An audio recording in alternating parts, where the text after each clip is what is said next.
Hello there, everyone. Just picking up on what Daniela was briefly saying, yeah, I'm very much coming in with on the question of underrepresentation and diversity, but from quite a unique position, really. The subject of this presentation has slightly changed from 12 things, as I think I have to come back next year to with the other 8, so I'm doing about 4 today. So some things about disability in the workplace, looking at signage, toilets, fire alarm barriers, and the question of change, picking up on what Daniela was saying about underrepresentation. Okay, so let's go. And this presentation begins with 2 central concepts, and we have to do a little bit of theoretical thinking first before we go into the main illustration work. So there will be a photo strip provocation about disability in the working place, with particular reference to this university and its campus environs, and finally an exploration of disability confidence scheme to which the university subscribes. So, okay, 2 concepts I've got to talk you through. Big one is people with disabilities versus disabled people. So the question is being and having. It's an old philosophical conundrum, isn't it? Do people have a disability, people with disabilities, or do they mean people with an impairment? So is disability impairments a grey area? For me, the term disabled people is the one that I use. And that indicates that people are disabled by barriers. My disability is not death. My disability is phones or entry phones or anything that excludes me from social situations. So I'm disabled by barriers to social inclusion. More broadly in disability, that can include staircases, entry phones, food packaging. So we are disabled people rather than having disabilities. Interestingly, perhaps more appropriately, my favourite word for disability is in Germany, and its term is hindered, like we are hindered from inclusion in society.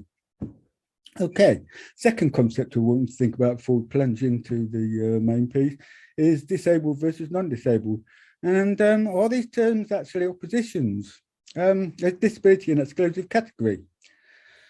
Or, in my position, is disability is a spectrum, an inclusive identity that should resonate for everybody, really.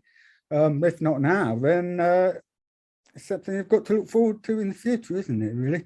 Anyway, here's Mr. Universe, who apparently is non-disabled.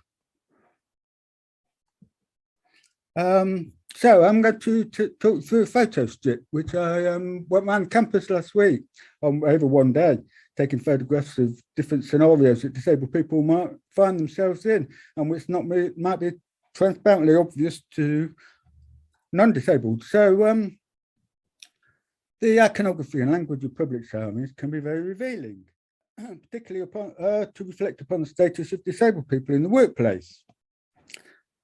So I'm starting with the LUCU. Does it matter which order signs place icon figures when indicating the nearest toilet? Is it important? It's just a bit odd that disability icon always comes last, you see. And indeed, in the second image, to the lower image to the right, the disabled person appears to have already been to the toilet and is moving away in the wrong direction, away from the loo. As I argued at the start, people do not have a disability, it's the external with that excludes and thus disables us. For example, as a deaf person, one of my disabilities is telephone. I've mentioned that already. So this sign, not every disability is visible, doesn't really make any sense, because not every impairment is visible, that's right. But are they saying that the door is the disability? And if so, is this an invisible door? Confusing. Indeed, some signage may just as well be invisible for many disabled people. In the first image, it's easy to miss overhead signage. And in the second image, clearly the architect insisted upon camouflaging signs into the colour scheme. So they limited amount of visibility for going to the loo, see? Second subject, barriers to inclusion. And this section is intended to further emphasise the idea that disabled people are disabled by physical conditions outside of themselves. And last week, so the library, the lift was out of order please do not use. The entrance to the Clerical building had a barrier in front of it. I don't know how disabled people might be able to use that workstation there. And then there's another image which I can't see. We've got a technical problem in there. So anyway, in those images, it's obvious what is wrong or disabling some people. But how about these four scenarios? What is wrong here? Well, I may as well tell you. Then the first one, obviously, that needs retouching up, don't it? It needs painting blue again. That's where we'll be able to see it. And in the second one is a photograph taken at the Clerical building, and that's actually about 2 feet away from a glass wall. And the reason you know it's a glass wall is, can you see those little matchstick things along the, just underneath there? Yeah, those are to tell you not to bump into it because it's a glass wall. And then in the third one here, if you need a first aider, please call. If you need an ambulance, and if you need to notify the ECS security room, and call that number as well. So that's what's wrong there. And in the fourth one, the fourth one is if your name is Ben, bend over, then you'll be able to reach for the door opening because there's a chair parked in front of it. Alarming. So this is after the barrier is alarming. Imagine there's a fire in your building and you find yourself disabled in one of these situations from left to right. Number one, the fire telephone, but you don't use telephones. Number two, leave through black sliding doors. Well, black sliding doors are not very visible. And number three, if you're a wheelchair user, then go down to the basement or go up to a floor. But the lift, you don't use the lift. So that's a bit confusing as well, isn't it? So these sort of paradoxical messages are quite a significant aspect of disability signage. And mind you, if you get yourself trapped in a building with fire going, it should be okay because there's lots of refuge points like that one there, which is, and then there's one here, the second one, which has got a door about to slam you in the face if you go into that refuge point. And then, of course, there's evacuation chairs all around. And there's one here behind a creepy looking horror movie door. And there's also an evacuation chair behind another door, which might slap you in the face as well. Okay. So this sort of thing, I mean, I took a collection of about 50 photographs of these kind of situations all around the campus, you see. And it's the kind of thing you notice if you're aware of what kind of situations people find themselves with disability. Okay, so part two, moving on from the photo strip, is a change is going to come. So Oxford Brookes University frequently attests its commitment to inclusion with various festive periods of time, with Diversity Week and so on, given over to celebrating the commitment to diversity and inclusion. Indeed, the official proclamation of the Vice-Chancellor is that we are committed to equality, diversity and inclusion, otherwise known as EDI, and seek to be a genuinely inclusive organisation. Admirable statement. So, however, government figures show that 14 million disabled people in the UK who constitute 20%, or 1 in 5 of working age adults.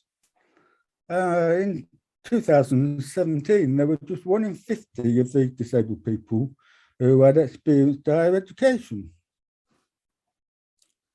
So I believe that the aim of Oxford Brookes University and HEFC generally to deliver diversity cannot be achieved without a representative statistical inclusion of disabled people. Aside from all the provision of access, the statistics are very important. So, what sort of thing is being done to bring about this statistical inclusion? Well, the latest attempt to bring this about was the government's Disability Confidence Scheme. So perhaps a larger difficulty than the question of physical access that this presentation has highlighted so far is the one of statistics, which Disability Confidence has been set up to address. In this scheme, employers such as Oxford Brookes University sign up to being what is termed disability confident. And employers, also meaning higher education recruiters, who sign up to Disability Confident commit to offer disabled people an interview if they meet the minimum criteria for the vacancy. So, is the scheme effective at getting more disabled people into education and employment? Let's have a look.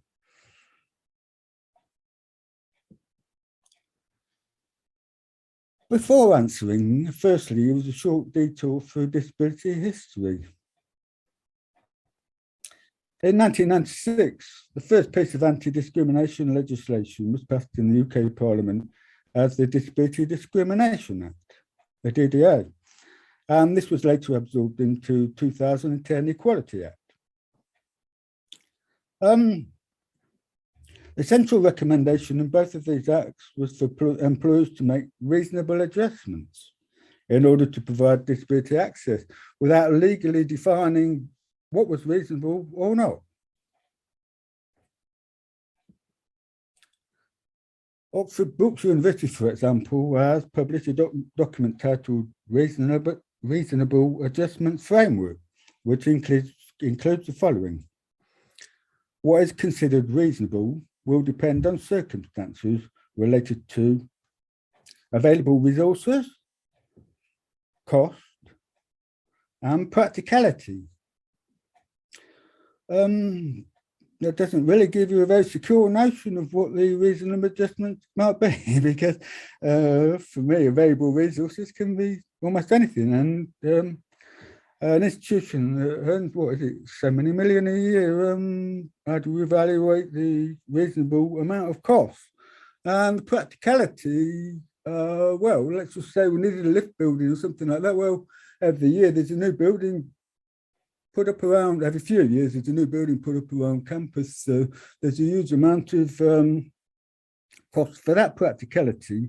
So, so this is all kind of who makes the decisions on the questions of whether we've got the available resources, or whether it's cost effective, or whether it's practical. So, ever since 1996's Disability Discrimination Act, no legal definition of what is reasonable has been achieved. So again, ever since 1996's Disability Discrimination Act, no legal definition of what is reasonable has yet been achieved. And so legal cases by disabled people against unreasonable employers are very few and succeed only very rarely.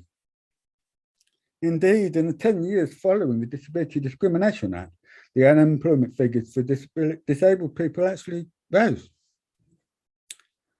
So reasonable, what does it mean? Well, according to Hegel, what is reasonable is real, and that which is real is reasonable. So that makes sense. It's a bit of Occam's razor circular argument there. So reasonable is real and real is reasonable. But according to Vivian Westwood on the right, be reasonable, demand the impossible.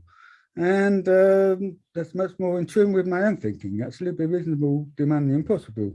And as a side note, I'm hoping to think about next year creating an international exhibition between the connection between disability politics and the punk movement. So be reasonable, demand the impossible. Right, so likewise then, likewise to the Disability Discrimination Act and the Equality Act, the Disability Confidence Scheme has no legal basis, but it's simply advisory. There's no assessment. Anyone can sign up and boast that they're disability confident on their PR documents or website, potentially without employing a single disabled person. The government do not count or publish any official statistics, you see. Yeah, I'm going to show 2 pieces of work that I've made on subjects I've covered so far.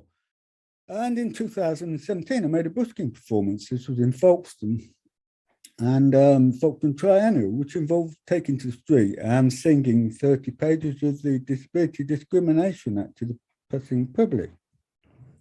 So maybe we could watch that. It's a very brief video of it.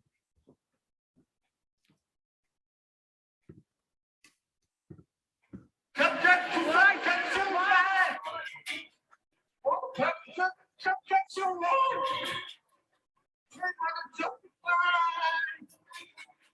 Hey, going over in here.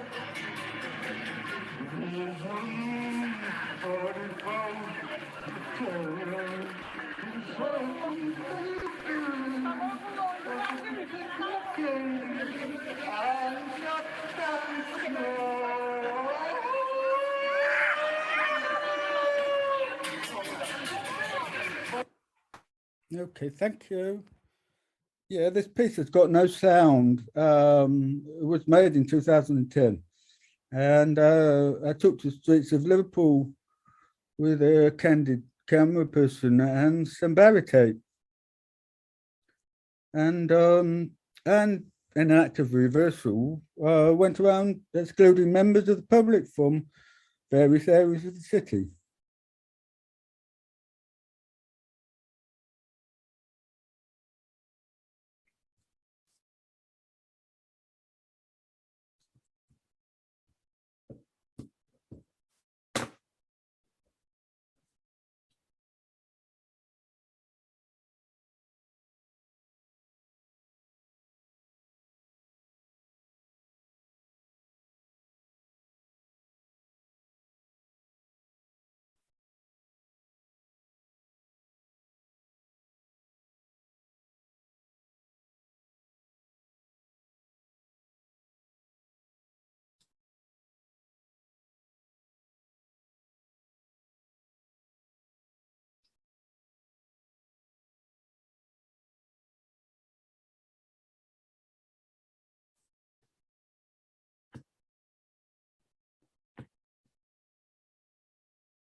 It's interesting to reflect that 10 years ago, you could simply wear a high visibility vest and members of the public would, with health and safety, mark a pen on your back, and members of the public would come up and ask you directions and also be very obedient towards your constructed bearers.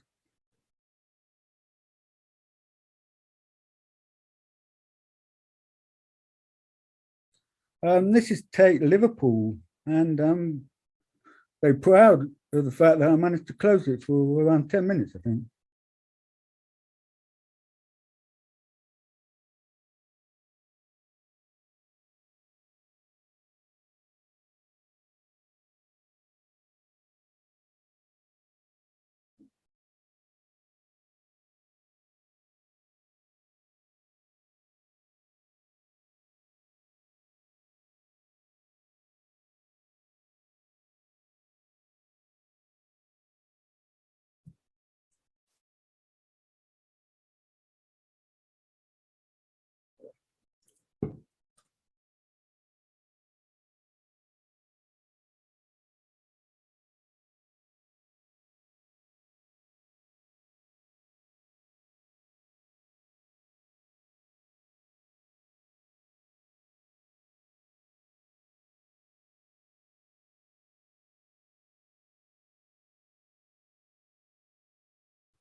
Okay, so thank you for watching that. A rather provocative piece. And in conclusion, before I hand you back to Daniela, okay, in conclusion, before I hand you back to Daniela, was to point out that I was invited to present a rather provocative piece.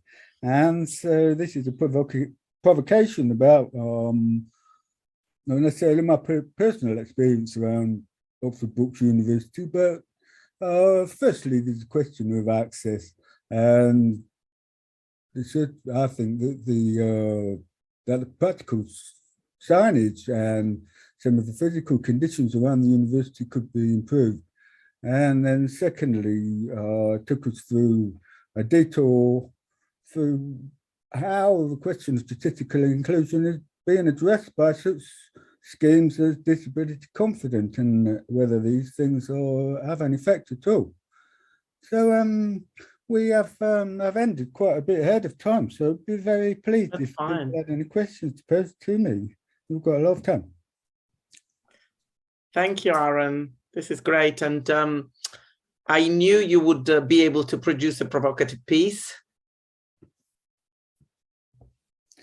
Oh, right. Barrowman piece, you mean? Can I just start by, have you got the other transcript? Okay. Yeah, we've got the transcript. Okay. In the chat for it as well. I think what is interesting about the Barrowman piece is the fact that, as you say, you were not questioned while you were doing it. And I wonder whether that is part of the problem on the other side, like the disability confidence scheme is added there with perhaps a very little intervention from the disabled community. And just the fact that we become part of that without questioning its validity is part of the problem.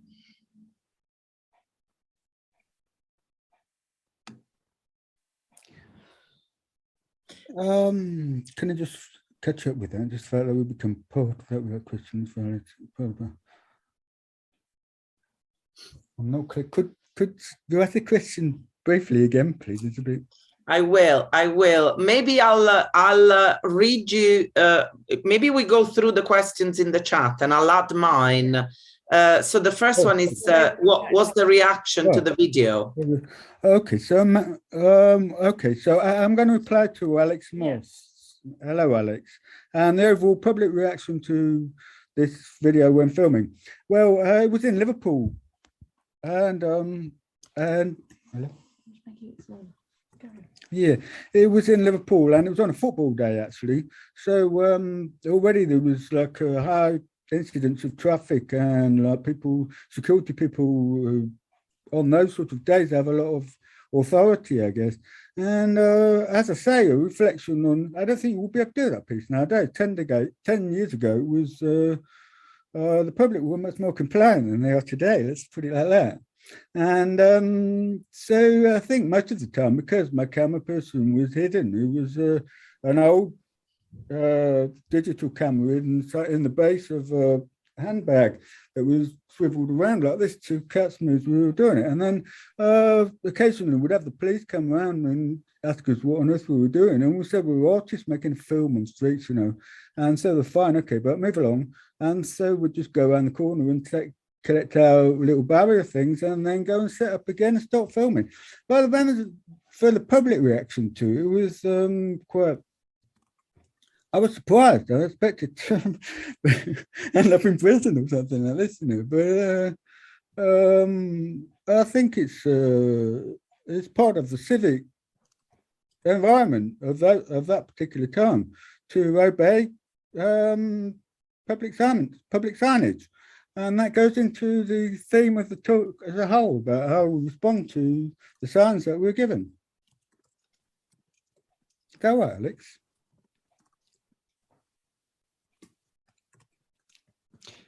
Thank you, Aaron. That was a brilliant response. Mine was just a reflection, to be honest. I think you have another question from Sarah. Thank you, Daniela. Yes.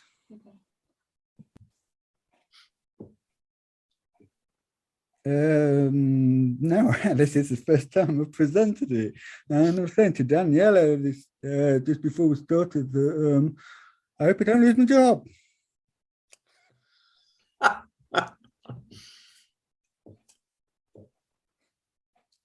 Maybe we I should. didn't have any permission whatsoever, Marilla. We simply. Have you managed to find a way through the university to get something to change? Well, I am not party to whoever has conversations about the policies within the internal policies within the university. So I'm in a research fellow. So nobody asked me to sort out the signage or feedback on disability inclusion or anything like that. So far as I'm able to, I would like to be able to advocate more in terms of recruiting more disabled students, for example, onto the education program of Brookes. But as for going around and sorting out the signage and physical access and things like that, that's not really part of my job, is it? Okay, so Morella, no, I had no permission from the council or anyone else. I made a lanyard.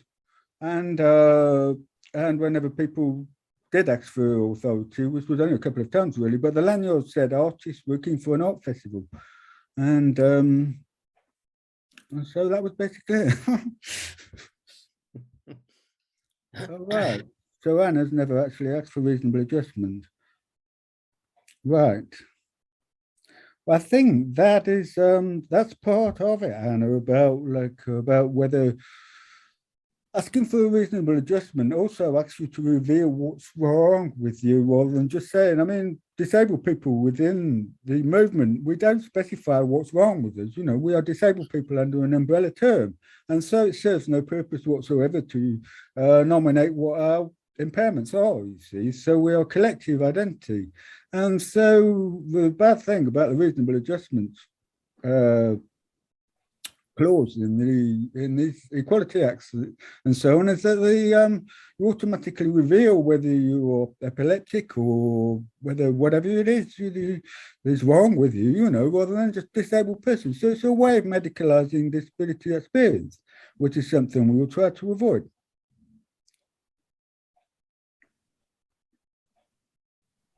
But equally, Aaron, the help available can only happen when help is asked for, to a certain extent.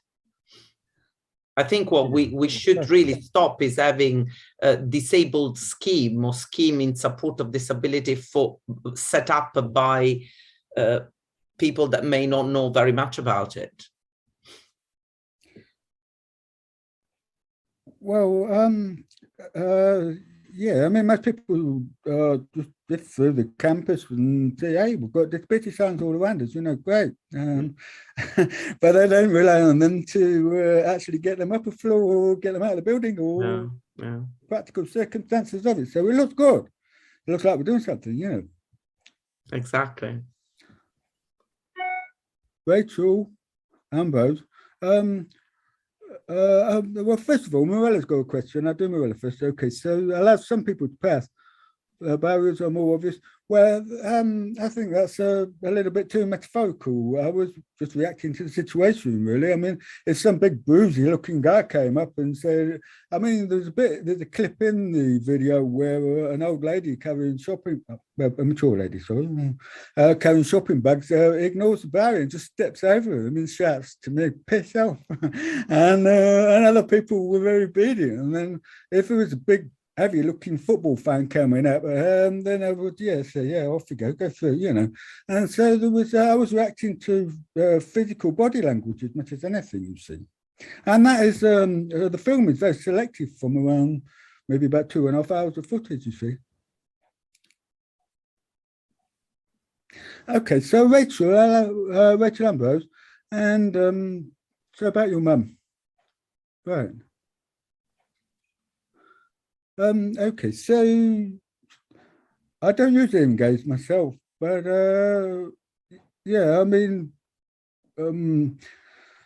yeah, these things do impact. I'm quite a long way. I spent a lot of years when I was younger being closeted within my identity as a deaf person, so I would box my way through social situations and bluff that I could hear what was going off, you know.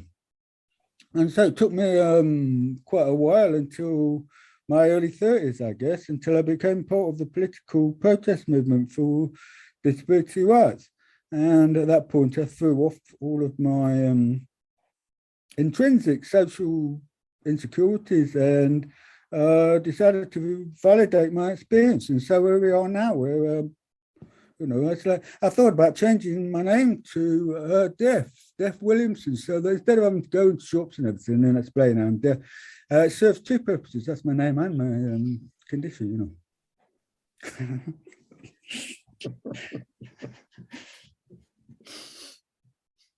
A question from James. James.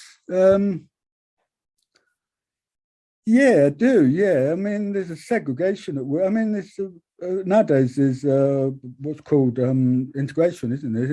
Integrated learning, and so it's curious. I made the point earlier on that if you consider yourself to be non-disabled now, then at some point in your life, then disability will be part of your experience, even if it's someone you know, or at some point it's going to come and get you, you know.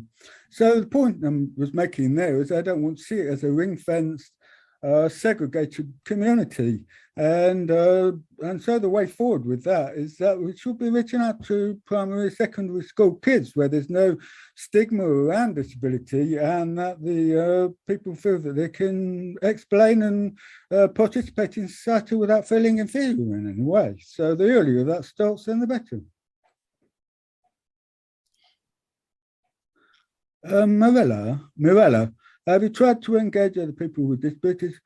Oh, yes, lots of times. I've made lots of collaborative works. I used to run a film collective called 15mm Films, and for many years I collaborated with Catherine Aniello, with the Disabled Avant-Garde. We made lots of public intervention works as well. More recently, a couple of years ago, I went to Jakarta and rounded up a collective of disabled protesters, and we all got dressed up as zombies and went out through one of the main streets in main roads, in like 6-lane traffic road, as a army of zombies, and marched down the centre of the road as the traffic was closed off. So I've done a lot of work with other disabled people around the world, yes. Do I find it difficult approaching disabled people? No, I tend to get asked to work with disabled people, yes. And I'm very happy to do so. It's my favourite way of working. Oh, right. Alex Smith. Okay. Yeah. Right. Yes, well, I mean, I mentioned the word stigma, and I mean, I gave you the example of myself trying to bluff and mask my deafness when I was younger. And I think a similar sort of syndrome happens for dyslexic students who have to make some sort of leap to, and then the stigma that comes with that of literacy, which is absolutely nothing to do with dyslexia, but it's these stereotypes are very difficult to break down. Oh, yes, thanks for that. Okay, so just in conclusion of this statement there, a lot of people seem to be raising the questions of inclusivity and what the stakes are for it. And my answer to that, in summary to this presentation, is really that the more people that, I mean, Daniela's did a really nice introduction to a blurb for this talk where she was talking about fake oppositions or illusory oppositions, and this goes to the heart of what we're talking about. Are we non-disabled or disabled, or with disabilities, or having them, or all of these sort of fake oppositions? And in actual fact, my original plan was to talk about 12. So I haven't got very far. I've got 2 today. So see you next year. So we can wait for the others. This is like a sort of a Netflix series. We'll wait for the new episodes to come. Yeah. Yeah, exactly. Aaron, can I just ask one last thing? If nobody else is adding question, you said that one thing that within a university context that you wanted to be more involved in is recruiting more disabled students. And can you just say a little bit about that?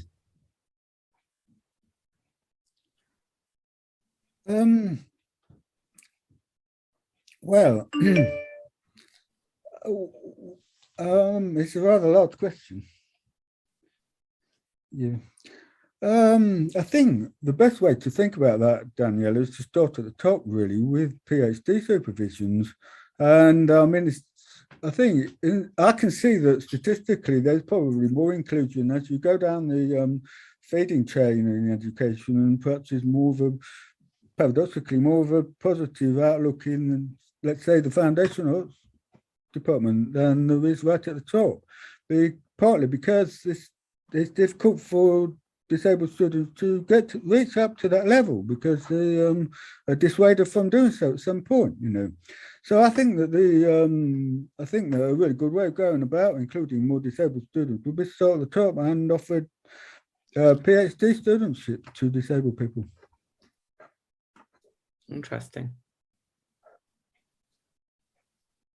Oh, Catherine, you got one question. Oh, yeah, hiya. Sorry, Aaron, you mentioned it's not your responsibility to resolve the university's issues around access, but I wondered, you know, what we can do as staff to help maybe highlight some of these problems.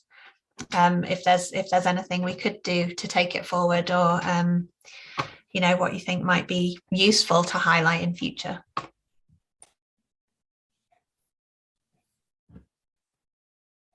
Yeah.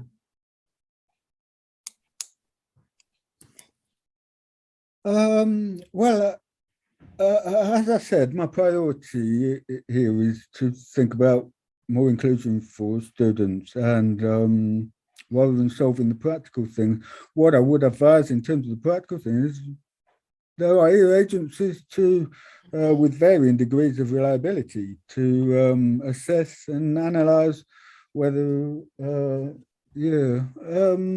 various organizations will set up. But the key aspect of that, if you go to an agency to talk about how can we go forward with making more accessible environment, is to understand that they are disabled-led organization, or include disabled people, self-proclaimed disabled people at the level of the boardroom or trustees. And so that is an important distinction, because so many organizations that capitalize on, I mean, I'm thinking about architecture, for example. Is so much of disability access is overridden by architects' ambitions to come up with the building of the year or something like this. I mean, the glass tank is a great case in point. I don't know the name of the architect for that building, but it's phenomenally inaccessible. Okay, thanks.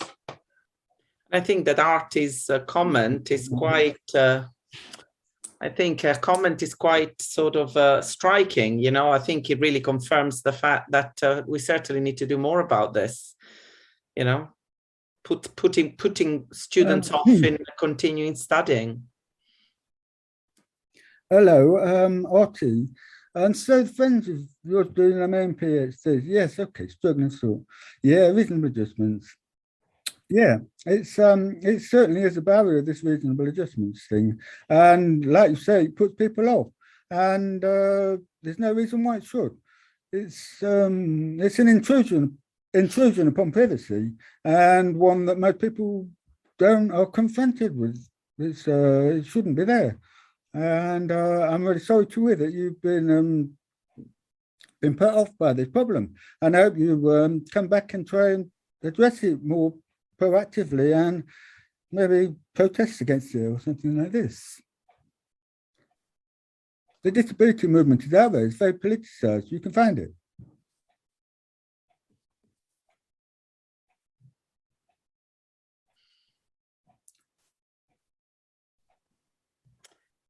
Aaron, I think we can leave it here, hoping that you have, oh yes, okay.